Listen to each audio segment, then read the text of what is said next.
मित्रों, मैं डॉक्टर सुरेंद्र गुप्ता एक सीनियर फिजिशियन हूँ। मेरे कुछ डॉक्टर मित्र और जनरल प्रैक्टिशनर जो कि रूरल एरियाज़ में प्रैक्टिस करते हैं, उनके फ़ोन कॉल और मैसेज आए कि सर हमें क्या एहतियात बरतना चाहिए तो हम अपने आप को और अपने परिवार को एक कोरोना की महामारी से मुक्त रख सकें। हम डॉक्टर्स लोग और हेल्थ वर्कर इस कोरोना महामारी पे बॉर्डर पर के जवान की स्थिति में है, और बॉर्डर तो गुजरात और राजस्थान पर भी है, पर मैं कहता हूँ हम लोग कश्मीर की बॉर्डर के जवान हैं, इसलिए हमें ज़रूरत से ज़्यादा एहतियात बरतना होगा। उसमें सबसे पहले तो मैं कहूँगा जो सबसे कॉमन चीज़ है जिसको हम शॉर्ट में SMS कहते हैं, सैनिटाइजेशन, मास्क और सोशल डिस्टेंसिंग, उसके इर्द गिर्द ही हमें चलना है और उन्हीं 3 बाबतों का मुख्यतः ध्यान रखना है। प्रथम तो मैं कहूँगा कि आप अपने OPD आवर्स को कम कर दीजिए। यदि आप 10 से 12 घंटे पेशेंट देखते हैं तो वो 4 से 6 घंटे तक देखिए, तो उसमें आपका पेशेंट्स का एक्सपोजर कम हो जाएगा। दूसरा, PPE किट पहनने का रखिए। आजकल बाज़ार में 200 रुपये तक की, 250 रुपये तक की रीयूजेबल किट्स उपलब्ध हैं। शुरू में आपको PPE किट पहनना शायद उचित नहीं लगेगा, आप सेट होने में थोड़ा टाइम लगेगा, लेकिन उसके बाद सेट हो जाएगा। तो PPE किट सबसे बेस्ट माध्यम है अपने आप को सुरक्षित रखने का। और PPE किट से थोड़ी गर्मी लग सकती है, पर उससे आप आदी हो जाएंगे, तो वो सबसे अच्छा मीडियम है। तीसरी बात मैं कहूँगा कि यदि आपके कंसल्टिंग रूम में इतनी स्पेस है तो अपनी दोनों साइडों पे 2 टेबल फैन रखिए और पेशेंट को अपने सामने बिठाइए और उल्टा बिठाइए, और उल्टा बिठा के उससे जो भी सवाल जवाब करें, ताकि ये दोनों फैन की वजह से जो भी हवाएं ड्रॉपलेट्स हैं, पेशेंट बात करता है, छींक खाता है, खांसी खाता है, तो जो एयरबोर्न इन्फेक्शन है, ड्रॉपलेट्स हैं, वो सीधे पीछे की तरफ पंखे की हवा से चले जाएंगे।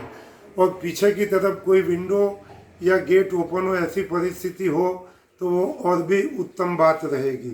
तो ये चीज़ का आप इस्तेमाल कर सकते हैं।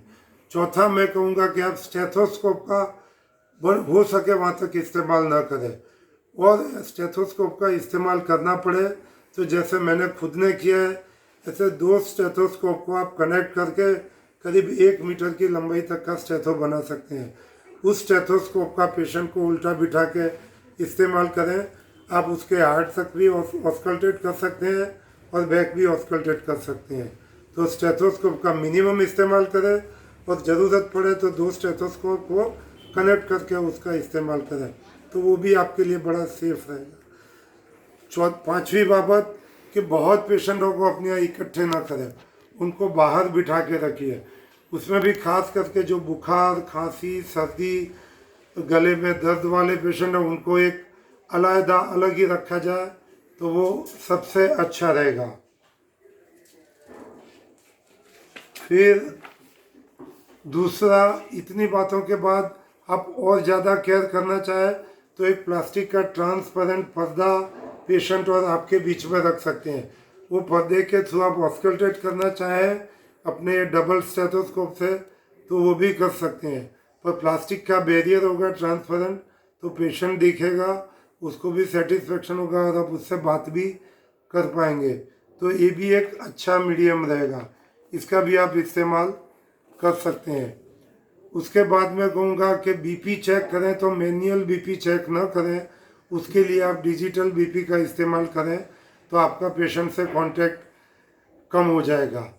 दूसरा, अपने साथ एक असिस्टेंट रखें, उसको भी PPE किट पहनाएं, और कोई इंजेक्शन, ड्रिप वगैरह चढ़ानी हो तो वो बंदा चढ़ाए तो वो ज़्यादा उचित रहेगा, और वो आपको ऑस्कल्टेट कराने में या और सपोर्टिव और हेल्पर के रूप में अच्छी तरह काम कर पाएगा। ये चीज़ें का ध्यान रखोगे तो मैं मानता हूँ कोरोना का संक्रमण हम लोगों को लगने की संभावना बहुत कम हो जाएगी। इसके बाद एक बात और कहूँगा कि यदि आपके पास ऊपर सीलिंग फैन है तो कृपया उसको चालू ना रखें। ये दोनों टेबल, साइड के टेबल फैन है, उसको चालू रखें। सीलिंग फैन पूरी हवा को या ड्रॉपलेट्स को, एयरबोर्न इन्फेक्शन को पूरे रूम में फैलाएगा। तो सीलिंग फैन खास बंद रखें। यदि आप एसी यूज़ कर रहे हैं तो एसी को चालू रखें, पर खिड़कियां और दरवाजे उनको खुला रखें, तो आपको ठंडक का भी अनुभव होगा और कोई भी इन्फेक्शन या ड्रॉपलेट्स होंगी एयरबॉर्न, वो सब बाहर चली जाएंगी। इतनी बातों का आप खास ध्यान रखें। और इसके बावजूद यदि आप कोई इम्यूनिटी बूस्टर आयुर्वेदिक फॉर्म में लेते हो, कोई काढ़ा लेते हो, कोई होम्योपैथी दवा लेते हो, तो उसको बाकायदा चालू रखें। उसमें व्हाट्सएप में बहुत सारे तरीके आते हैं, उसमें किसी का भी आप रेगुलर इस्तेमाल कर सकते हैं। और last but not the list मैं ये कहना चाहूँगा कि मैं खुद हाइड्रोक्सी क्लोरोक्विन प्रोफाइलैक्सिस ले रहा हूँ। हर हफ्ते 400 mg की एक गोली लेता हूँ।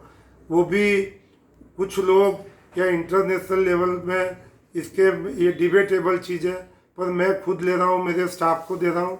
और मैं आप सभी से भी कहना चाहूँगा कि हर वीक 400 mg की हाइड्रोक्सी क्लोरोक्विन की गोली जब तक ये कोरोना काल चल रहा है तब तक लेते रहेंगे, तो उससे फ़ायदा ही होगा, कोई नुकसान नहीं होगा।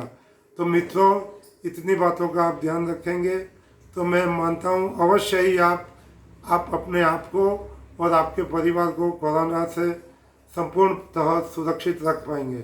आभार। जय हिंद, जय भारत।